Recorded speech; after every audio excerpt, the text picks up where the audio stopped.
बिस्मिल्लाहिर्रहमानिर्रहीम, अस्सलाम वालेकुम। मैं हूं हारून अब्बासी। मरियम नवाज़ की सबसे बड़ी बेटी महरुन्निसा का रोड एक्सीडेंट हुआ है और इस हवाले से वो बहुत ज़्यादा इस टाइम तफ्शीशनाक उनकी हालत है।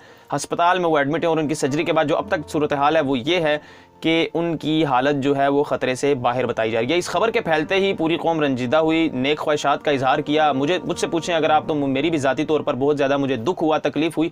लेकिन मुझे इतना ही तकलीफ़ और मुझे इतना ही दुख तब भी हुआ था जब कुछ दिन पहले हाल ही में कशमाला तारिक की गाड़ी ने 4 मासूमों को मौत की नींद सुलाया था।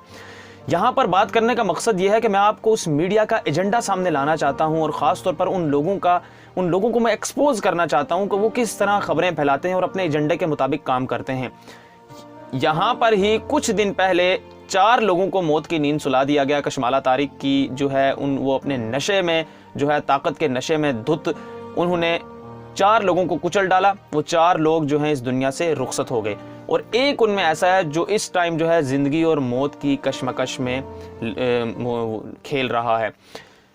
उसकी जो सूरत हाल है वो भी रात गए से बहुत ज़्यादा ख़तरनाक सूरत इख्तियार कर चुकी है। लेकिन होता यह है कि हम देखते हैं कि कुछ टाइम और कुछ देर जो है ख़बरें चलती हैं, उसके बाद मामले को एकदम जो है मिटा दिया जाता है और मामले को एकदम दबा दिया जाता है।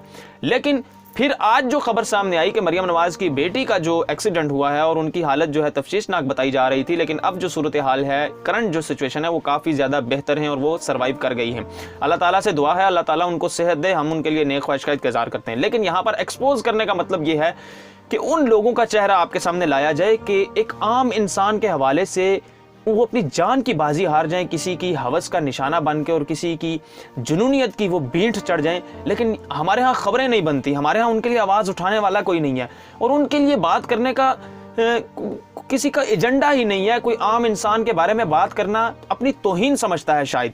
लेकिन यहाँ पर दोगलापन ये देखा जाता है कि जैसे ही खबरें बनती हैं, किसी ऑफिशियल्स के हवाले से कोई वाक़या होता है जिस तरह मरियम नवाज़ का हुआ या किसी भी ऐसे यानी आप कह लें एलिट क्लास के किसी इंसान के साथ कुछ भी इंसिडेंट पेश आता है तो उसके हवाले से बहुत खबरें बनती हैं, उसके हवाले से जो है प्रोग्राम्स किए जाते हैं, उसके हवाले से जो है कौम को लम्हा बलहमा अपडेट रखा जाता है। लेकिन वहीं पर 4 लोगों ने अपनी जो है जान की बाजी हारी। किसकी भींट चढ़े वो पूरी कौम वाकिफ़ है और कहाँ पर गलती थी, किसकी गलती थी, क्या सूरत हाल थी, जो बच गए हैं मुजीबुर रहमान साहब, ये सारी तफसील मैं आपको बता चुका हूँ और पूरी कौम इससे वाकिफ़ है।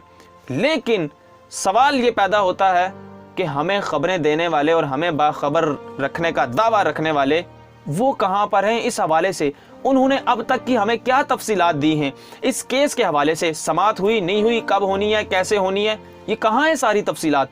लेकिन अगर वहीं पर कोई ऐसा इंसिडेंट होता है, किसी और के बारे में बात होती है तो मीडिया तो हर किस्म की जो है खबरें हम तक पहुंचाता है और कौम तक पहुंचाता है। सबसे मेन पॉइंट जो ये है कि कौम तक जो है कौम को आगाह रखने के लिए वो लम्हा बलहमा जो है पल पल की खबर, पल पल की तफसीलात सामने रखता है। लेकिन ऐसा जो केस है जिस पर पूरी कौम नज़र रखे हुए है, क्योंकि उन्हें अपने मुस्तकबिल को लेकर वो बहुत ज़्यादा परेशान हैं, वो जानना चाहते हैं इस हवाले से इस केस को कहाँ तक, किस टाइम तक मुंतकी अंजाम तक पहुँचाया जाएगा और इस हवाले से कितनी पेशरफ्त हुई है, किसी को कोई इल्म नहीं है और इस बारे में जो है कोई बताना ही नहीं चाह रहा, क्योंकि ये मामला जो है कुछ ऑफिशियल्स के है।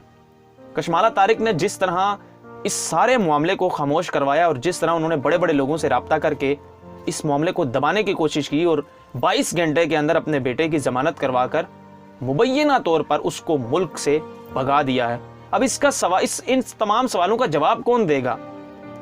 यहाँ पर लोगों में जो मैं आपको करंट सिचुएशन बता दूं, लोगों की हमारा जो है इंटरेक्शन होता है, लोगों से बातचीत होती है, लोग इस टाइम क्या सोच रहे हैं ये ऑब्जर्व करना काम ही कुछ ऐसा है। लोग इस टाइम बहुत ज़्यादा इस हवाले से गुस्से में हैं और लोग नज़रें जमाए हुए हैं अदालती निज़ाम पर, अदालतों पर जमाए हुए हैं और वो फाइनल देखना चाह रहे हैं कि ये क्या होता है। यहाँ पर मैं कुछ ऐसी बात नहीं करूँगा जिससे कोई इंतशार वाली मामला फैले या इंतशार फैले। मैं आपको रियलिटी बता रहा हूँ कि लोग इस टाइम शदीद रंजीदा हैं और गम और गुस्सा पाया जा रहा है लोगों में कि इस हवाले से क्या पेशरफ्त हुई है, ये केस कहाँ पर जाएगा। क्योंकि इस हवाले से इस तरह के केस ये कोई पहला केस नहीं है जिस वजह से लोग गुस्सा हो जाए। इससे पहले भी एक केस पाया गया, फिर फैसलाबाद में एक केस हुआ, साहिवाल वाक़या आपके सामने है, उसामा नदीम सत्ती का वाक़या सामने है, ऐसे बेशुमार वाक़यात हैं। लेकिन इंसाफ के मुंतज़िर एक आम इंसान, एक गरीब इंसान जो है अदालतों के बाहर वो तड़पता रहता है, उसे इंसाफ नहीं मिलता। उसकी आवाज़ उठाने वाला कोई भी नहीं है। और वहीं पर कुछ लोग हैं जिनकी आवाज़ उठाने के लिए और जिनको डिफेंड करने के लिए और जिनको बचाने के लिए बड़े बड़े लोग हाजिर खिदमत रहते हैं। अल्लाह ताला से दुआ है, अल्लाह ताला पाकिस्तान की बेहतरी करे और पाकिस्तान को दिन दुगनी रात चुगनी तरक्की दे, और पाकिस्तान के इस निज़ाम को अल्लाह ताला से पूरी कौम की दरमंदाना दुआ है कि अल्लाह ताला इस निज़ाम को जो है उसमें बेहतरी लाएं।